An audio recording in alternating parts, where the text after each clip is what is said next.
I just wanted to give all my friends and subscribers some feedback on March the 17th. I was in communication with a press release company in Washington, D.C. I drafted a first press release, and then they said, it's too opinionated. So I said, listen, I'm using real quotes from the channel, real facts. The facts are there, right? So I sent another letter. Here are the facts. Safety facts. Carjackings have gone up. Murders have gone up. Rapes have gone up. Assaults have gone up. And I said, why do you believe that that is my opinion? I said, are you not paying attention to your own media, to your other media channels that are reporting on this, right? So I changed it a bit up, took maybe one or two quotes out that they were not too happy about. I do tend to be a little bit jugular, go after the jugular wording wise, but okay. So revised it, sent it back to Washington, D.C. and said, run the story, and run the story today, because I've been contacted by the New York Times that wants to run the story. The event is on March the 17th, and I'm going to take the money back and go and spend it elsewhere with another PR company. So get your job done. So revised it, sent it back, and then they said, no, green light, good to go. So they pushed it out. So it's out there. Channels have been picking it up. Good thing is that reporters are calling me back. This is all about timing. You don't want to start making too much noise too early. Right now, in the next few days, it's crunch time. This is the time you guys can get vocal, social media, pound them. And I have nothing but gratitude to all those thousands and thousands and thousands and thousands of drivers that have responded and said, you know what, we're with you. We stand for this cause, right? And I want to print out pictures of that mother that got shot in the back of the head, that, you know, is no longer a mother to 4 children. I think, you know, gluing that to our car windows or our vehicles, if you're having little gatherings at airports and that, that's powerful, right? Because we're honoring all of those people and we're trying to save lives going forward. So some Uber and Lyft drivers, they did not want me to leave the phrase and they're all Uber and Lyft drivers. Okay, because it truly is not all Uber and Lyft drivers, because it's not millions and millions of drivers participating. Okay, so some Uber and Lyft rideshare drivers are striking on March 17th for better safety and more fuel assistance. The timing of fuel assistance, when we started several months ago talking about this and tying down the date of March the 17th, for example, the Russia-Ukraine war had not started. Prices were going up and up, no doubt about it. But then in the last 2 weeks, prices just went through the roof. So I feel like if we can piggyback our frustrations with these high gas prices, along with poor safety, we have the media's attention, right? So we sort of bundle it up into one topic, and we're striking for safety. So we actually save lives. We're striking for better pay, and we're striking for more fuel assistance. 55 cents and 45 cents, which I've worded into this last minute, is not going to cut it. So drivers are getting caught up in a surge of fuel prices, carjackings, murders, rapes, and other violent crimes. And I also want to give you guys all a shout out, because at the end of the day, a lot of people came forward, and you still can. I definitely don't have all the costs covered, but I said I would pay in the difference. You can Venmo me. I'll put my Venmo beneath, or maybe make a contribution in a live feed. This type of stuff, drawing up, paying for press releases and putting them out there, is not cheap, and they're charging more and more every year. So I'm totally willing to do that, because that's what my channel is about, right? I do see myself as an advocate for drivers and food delivery drivers. That is my duty, to get these type of confrontations with the company out, so that they can say, hey, this is real, right? So Los Angeles, California, United States, to bring awareness to surging gas prices and safety, drivers are organizing strikes and protests worldwide on March the 17th, St. Patrick's Day. Now, this is not just a US effort. This is a worldwide effort. Why? Because the drivers have spoken. This is an international day, right? St. Patrick's Day.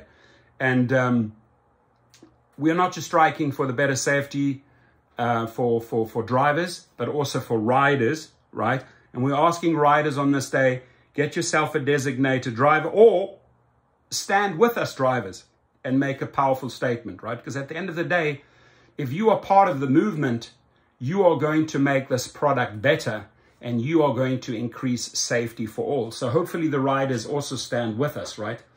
Driver advocate Torsten Kunert would be me, also known as the Rideshare Professor on YouTube and CEO of Gig Rocket, has over 50,000 loyal subscribers. That would be you, that are demanding a gas surcharge and better safety in the app. Hashtag driver and rider safety, hashtag driver gas surcharge, right? Fact is, customer background checks are used in other industries. Home sharing giant Airbnb Incorporated requires US travelers to upload IDs and checks their information against criminal databases and sex offender registers. Soaring gas prices also have added to the driver's woes, right? With a treasure trove of data at their disposal, there is no reason for firms to permit drivers on their platforms who have a history of offenses.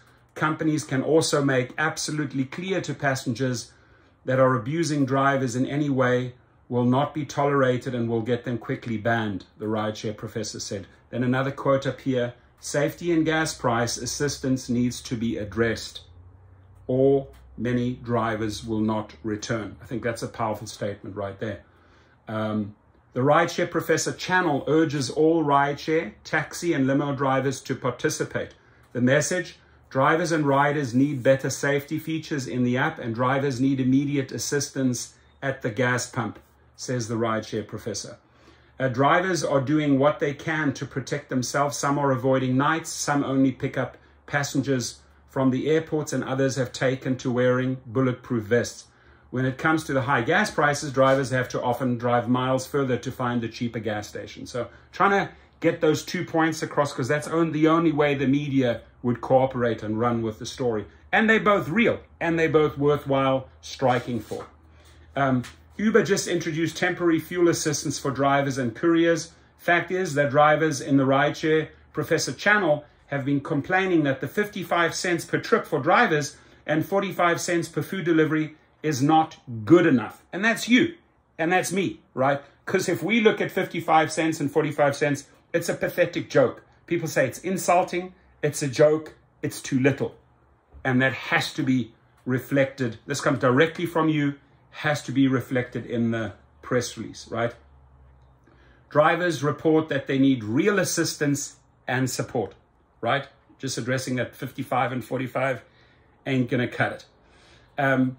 And as my little favorite little thing would say, 55 cents and 45 cents. Warning, bullshit alert. That was a bullshit alert that Uber sent out. And then, by the way, and I know I'm making this a little bit longer than it should be, but Lyft follows suit. Obviously, they don't want to be left behind.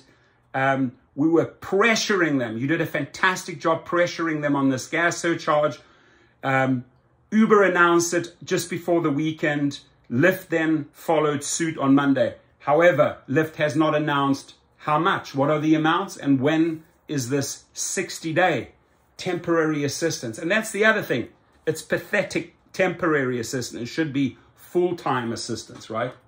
So on the safety side, drivers usually go through background checks, including getting screened for criminal history when they sign up. They are often required to take selfies on the job to prove that they are the ones driving. Passengers, however, can create accounts using false names since the apps don't require them to disclose their identities. It's just not fair that these companies show our faces to customers and we cannot see their faces. Kunert, that would be me, says. Judah Bell, 48 of Vallejo, California, drives for Uber and said the company seems to favor passenger safety over driver safety. She said she's been the victim of some form of assault or harassment at least 20 times in about 4 years of driving. For a passenger to put their hands between my legs is not uncommon, Bell said. And that should strike a chord with all the women, right? And men, because you know exactly what is being addressed here, right? Is that the company is not taking care of you when it comes to sexual harassment. Some safety tips for riders and drivers: the combination of dash cams, rider ID photos, real names, new enhancements within the app for safety, and people being aware of their surroundings and making sure they're getting into the right vehicle are very important safety precautions. Addressing ultra-high gas prices and better safety features is going to be Uber's and Lyft's biggest challenge. Drivers in the Rideshare Professor channel report that they are leaving for these reasons, right? I am voicing what you put out there, right?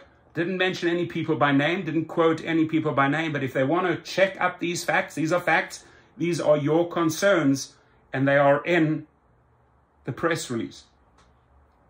So safety and gas price assistance needs to be addressed, or many drivers will not return, Kunit says. So there it is. There are my details if you want to reach me.